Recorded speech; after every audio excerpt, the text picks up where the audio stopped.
Une grossesse avec moi, je continue ma série. J'avais fait une pause parce que j'étais vraiment éclatée. Le premier trimestre, il m'a tuée. Je suis pas encore à la fin, il me reste 2-3 semaines, je crois. Si je dis pas de bêtises, la fin du premier trimestre, c'est 14-15 SA.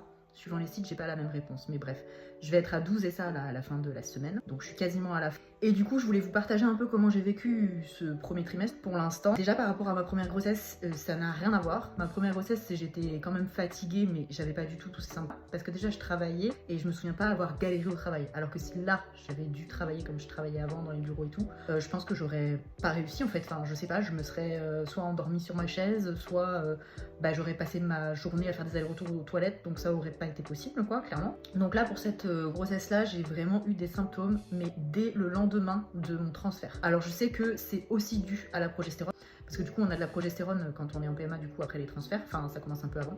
Et c'est vrai que la progestérone, ça accentue de fou les symptômes. Donc je pense que ça n'a pas aidé, mais il n'empêche que j'ai quand même eu des symptômes vraiment très précoces et très forts. Donc déjà dès le début, j'avais des nausées, un dégoût pour les odeurs, enfin vraiment, mais dès le début. D'ailleurs, ma première prise de sang, le taux, il était beaucoup plus haut que pour mon premier. Je sais que ça ne veut pas dire que la grossesse évolue bien ou pas, c'est pas ça, mais je me dis que comme la montée a été hardcore, c'est peut-être ça qui a fait que j'avais beaucoup de symptômes. J'en sais rien.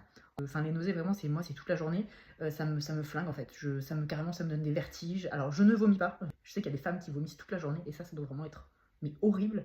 Donc, je ne me plains pas là-dessus, mais il n'empêche que j'ai quand même eu du mal à supporter ces nausées. Du coup, j'ai pris un traitement que ma sage-femme m'avait donné. Ça m'a un peu aidé, on va dire, entre la semaine 6 et la semaine 8. Mais là, entre la 9 et la 12, j'ai essayé de doubler les doses. Je pouvais doubler les doses, du coup. Donc il y a 2-3 jours là j'ai essayé de monter la dose. Sauf que en fait du coup ça m'a fait les effets secondaires du médicament qui étaient remontée acide, alors super.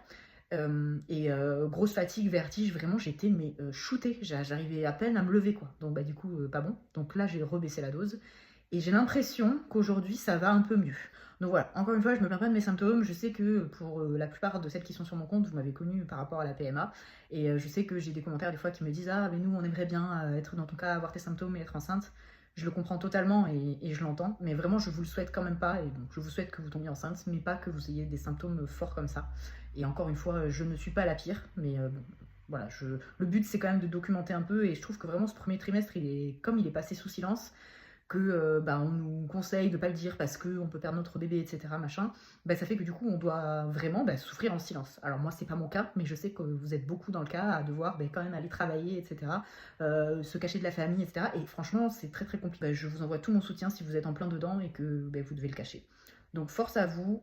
Et toujours force à vous, celles qui sont en PMA. Je vous souhaite d'avoir un beau plus, mais vraiment, je vous souhaite pas d'être malade.